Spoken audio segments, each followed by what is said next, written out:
Hay un momento en la historia legal de los videojuegos que ningún abogado serio puede contar sin sonreír.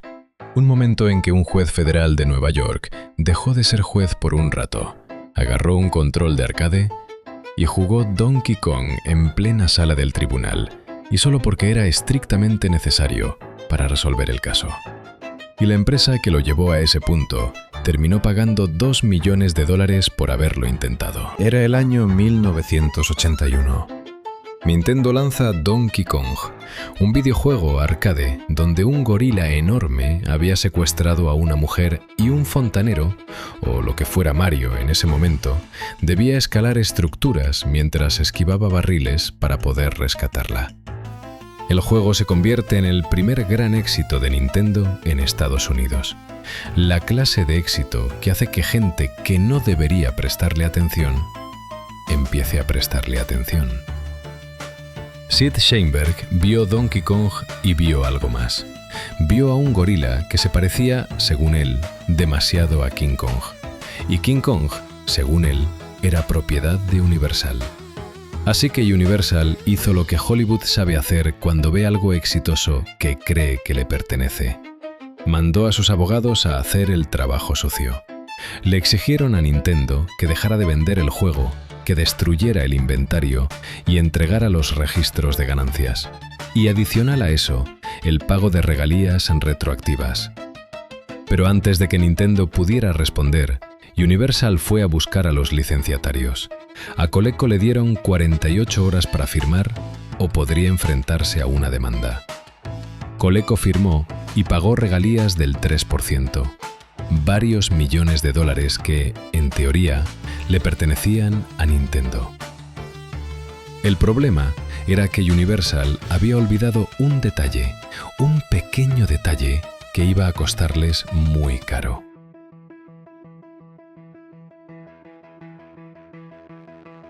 El 29 de junio de 1982, Universal interpone demanda formal contra Nintendo en el Tribunal de Distrito del Sur de Nueva York.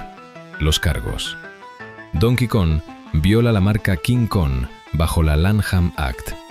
Argumentaban que el nombre, el personaje y la historia confunden al público haciéndole creer que el juego estaba autorizado por Universal. También argumentaban cargos por dilución de marca y competencia desleal. Nintendo respondió negándolo todo, y luego hizo algo que Universal no esperaba: atacó. Formularon reconvenciones y acusaron a Universal de apropiarse injustamente de su propiedad al cobrar regalías a sus licenciatarios, de licenciar un juego de King Kong a Tiger Electronics que copiaba elementos de Donkey Kong y de interferencia torticiera con sus contratos.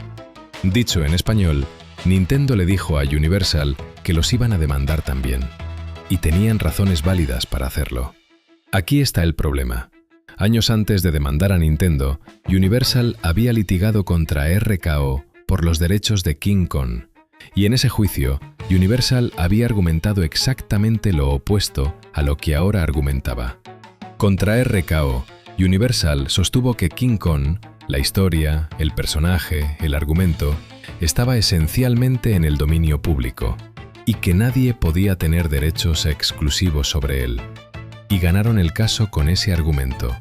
Nintendo encontró esos documentos, y los abogados de Nintendo, liderados por John Kirby, y sí, sé que ese nombre te sonará de algo, y pronto lo vas a descubrir, los pusieron sobre la mesa del juez Sweet con la calma de alguien que ya sabe cómo termina la historia.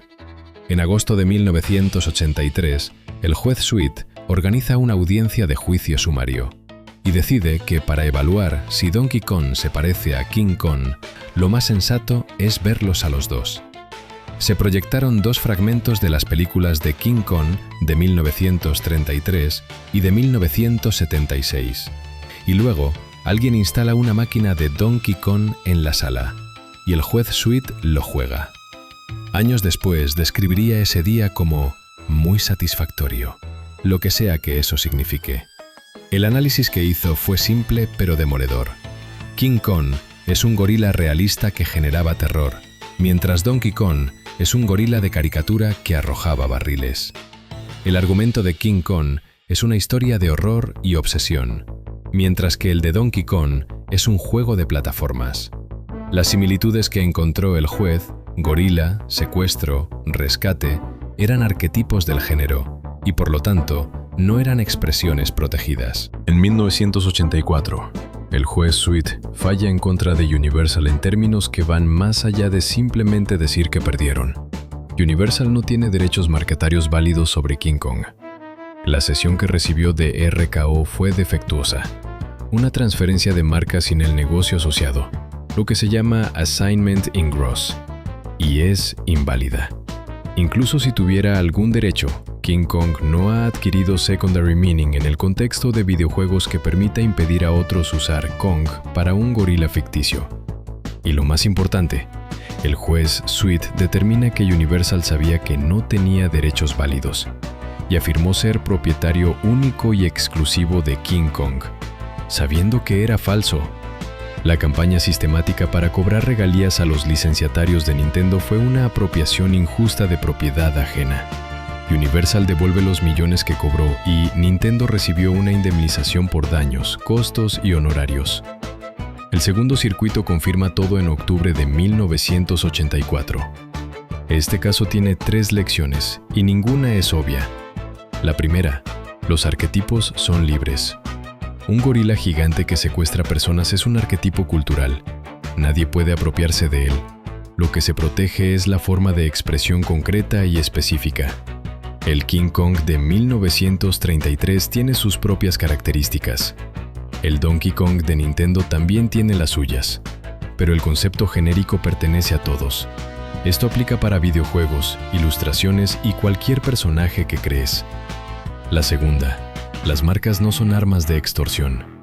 Universal calculó que era más barato para Nintendo llegar a un acuerdo que litigar, y ese cálculo les falló. Porque cuando peleas con documentos que prueban que tu adversario argumentó lo contrario en otro juicio, la cosa cambia radicalmente. La tercera, y la más importante hoy, el dominio público es real y protege a los creadores. King Kong de 1933 lleva décadas en dominio público en Colombia. Cualquiera puede crear un personaje basado en ese original sin pedir permiso a nadie. Lo que no puedes hacer es apropiarte de elementos que otros ya tienen protegidos. La línea entre inspiración en dominio público y copia de expresión protegida es exactamente donde viven la mayoría de los conflictos creativos actuales. 3 cosas concretas que debes saber si eres creador en Colombia. 1. El dominio público sí existe en Colombia. La Ley 23 de 1982 establece que las obras pasan al dominio público 80 años después de la muerte del autor. El dominio público es territorio libre. Úsalo. 2. Las marcas sobre personajes tienen límites.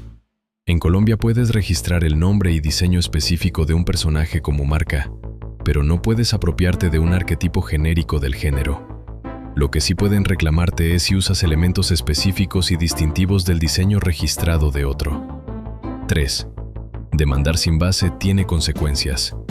En Colombia, demandar de mala fe puede generar responsabilidad por daños y perjuicios para quien demanda. La Ley 23 y el Código General del Proceso permiten que el demandado reclame costas cuando la demanda es temeraria.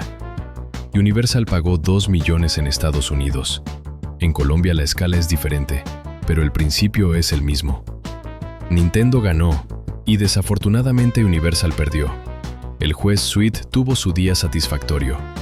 Y John Kirby, el abogado que defendió a Nintendo con tanta brillantez que la compañía le regaló un yate llamado Donkey Kong, posiblemente inspiró el nombre de un personaje rosado que todavía vende millones de copias cada año.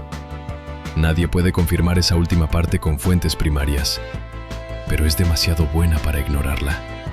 Lo que sí sabemos es que en 1984, un tribunal federal dejó establecido que los arquetipos culturales son de todos, que las marcas no pueden usarse para extorsionar a quienes crean cosas originales, y que si vas a demandar a alguien por robar lo tuyo, más vale que lo tuyo realmente sea tuyo. Hey, antes de que pases a otro video, te animo a que te suscribas, le des like y comentes qué te pareció el caso.